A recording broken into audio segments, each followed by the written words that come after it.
Hey everyone, how are ya? How's it going? Welcome to the Periscope. For those of you who are just joining me and who don't know who I am yet, I'm Jennifer Blanchard. I'm an author and a story coach. I work with serious emerging novelists who want to save time and cut years off their learning curve so they can write better stories and get published faster. And so, welcome to the Periscope. Welcome to week 3 of NaNoPlanMo. So that's National Novel Planning Month. So for the month of October, I am doing novel planning 5 days a week on Periscope, giving you lots of tips on how you can plan your story and get it ready for National Novel Writing Month, which starts November 1st. And amazingly, that's next Sunday. So coming up pretty quickly.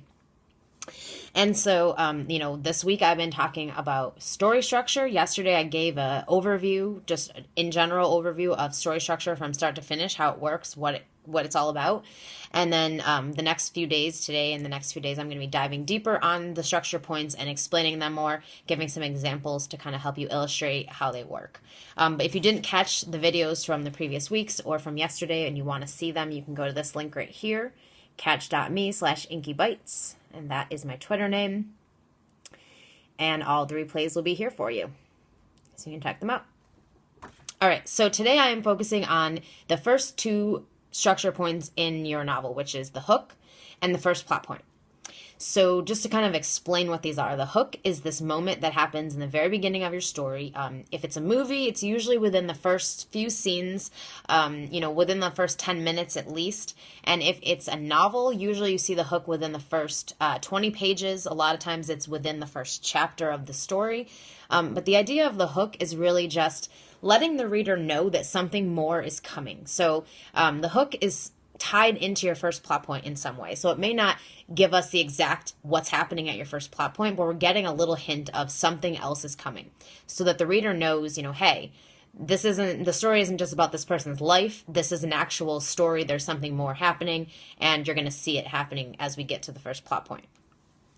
So the first plot point happens about 20% into your story, or that's the optimal place for it. You can push up to 25% if you need to, but the idea is you want the first plot point to land somewhere around 65 to 90 pages in, depending on the length of your story and the type of story you're writing, of course, which in this case could mean 12 to 14 scenes. It could mean 65 to 90 pages, or like 4 chapters or so. And again, this is just general terms. You're going to have to figure out in your own story where it goes, but the idea is you want it somewhere around 20%. So everything that happens before that moment is set up for this moment. And your first plot point is the moment when everything changes in the story. So up until this point, we've been seeing this character's life, learning a little bit more about who he or she is, where they are in their life, what's been going on, what they have at stake for them. And then your first plot point happens. And the first plot point is the introduction of your antagonist or your antagonistic force. So it's the moment that tells us this is the actual story. This is what's, happening. Because remember, a story isn't just an episodic narrative of a character's life. A story is a protagonist that wants something, an antagonist that opposes what the protagonist wants, and a journey that ensues because of it. And that journey starts at your first plot point. So that's what you want to know. Now, as an example to just kind of illustrate how these work, in the movie Twilight, Eclipse, I'm using the movie because it's easier to just illustrate. If you've read the book, it may not be the exact same plot points, but I'm assuming they're probably similar. But anyhow, in the movie, the hook is scene 1. So we see this guy, he comes out of this restaurant, he's walking in the rain, it's dark, and he's just kind of by himself. And then we see him get attacked by something. Now, they don't show us what it is. Of course, if you've seen the movies or read the books, you know it's a vampire. But, if you don't, then you aren't aware yet. But the idea is he gets attacked by something. So something is happening. And for some reason, the vampire chose this person. So we kind of get a hook of like, okay, this is part of the bigger story that's coming. And then right after that, we go right back to where we left off in the previous story, which is back with, Bella and Edward and their whole love thing that's going on.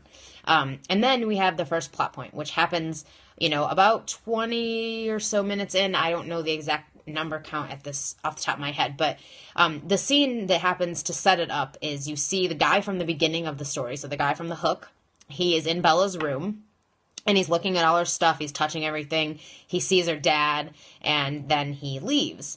And so Edward immediately gets to her house, notices that this guy's been there, and, says, okay, we have to go on protection detail. So the first plot point in that story is the decision when they're all deciding, with the family, him and the Cullen family, that they're going to go on protection detail to protect Bella and make sure that she is protected from whoever this stranger vampire is. So they don't know anything about him yet, but we just know that he's there for a reason. He didn't just show up in her house for the hell of it. He showed up because there's something bigger going on. And so they're on protection detail now.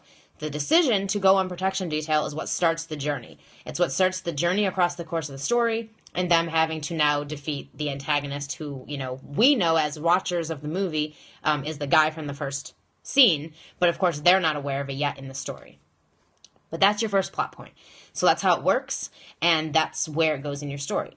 So if anyone has questions, you can put them in the chat box. Otherwise, I'm going to give you a couple other examples of first plot points, and then I'm going to wrap this up. And I'll be back tomorrow with more structure stuff. So, again, questions in the chat box. And I have a little list here of some first plot points, so I'm going to kind of just read through some of them. All right, so in the movie, something's got to give. We have still sexy, at 60, Harry Sanborn. He is whining and dining women all the time. He's kind of a ladies' man. And then he goes on a getaway with his girlfriend, but it goes awry when her mom shows up unannounced. So that's really the beginning of the journey because he ends up falling in love with her mom. So that's kind of, where that all starts. In the movie, The Sweetest Thing, and I love this movie because the plot points are pretty easy to identify in that movie. But basically, after a brief nightclub encounter with this guy, party girl Christina and her friends decide to embark on a road trip to go after the guy and find him. And, so the road trip, the decision to, go and take this road trip is what causes the first plot point to start the story. Yes, the link for the scopes. Yep. So if you want the rest of the scopes, catch.me/inkybites, and you can see all the replays from the ones I've been doing. So starting for Nano Planmo, I have covered, the first week was idea, concept, premise. The second week, I talked about character building, and this week I'm covering structure. And then next week, I'm going to be going into scene planning and story roadmap. All the stuff you want to know to make sure that you have your scenes figured out. You are welcome. So if anyone has any other questions about hooks or first plot points, put them in now. Otherwise, I'm going to wrap this up. And I will be back tomorrow with a Periscope all about pinch points, which are another lovely little piece of structure that you're going to want in your story. And for anybody who is doing NaNoWriMo this year, so National Novel Writing Month starts November 1st, and anyone who's actually doing that event this year, if you haven't started your story plan or if you're interested in coming up with a story plan, I want to just let you know that this Sunday, October 25th, I am actually doing a free live training. So basically, I'm going to be doing 4 Periscopes all about story planning, and in between each Periscope, I'm going to be giving you an assignment. You're welcome. I'm going to give you an assignment to help you plan each part of your story so that by the end of the day, you have a basic story plan that you can use for NaNoWriMo. And so I have declared Sunday to be the very first National Story Planning Day. And so if you want information about this event and about the videos I'm going to be doing and the little workshop, it starts at 2 p.m. Eastern. So you can go to this link right here, bit.ly.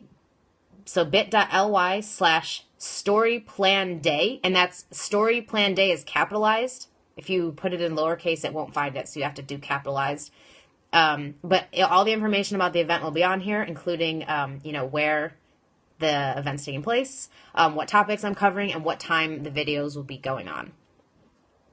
But I hope you can join me, and if not, again, the replays will obviously be here, so if you don't catch them live, you can go here for the replays. So thanks so much for joining me today, and I will catch you tomorrow to talk about pinch points.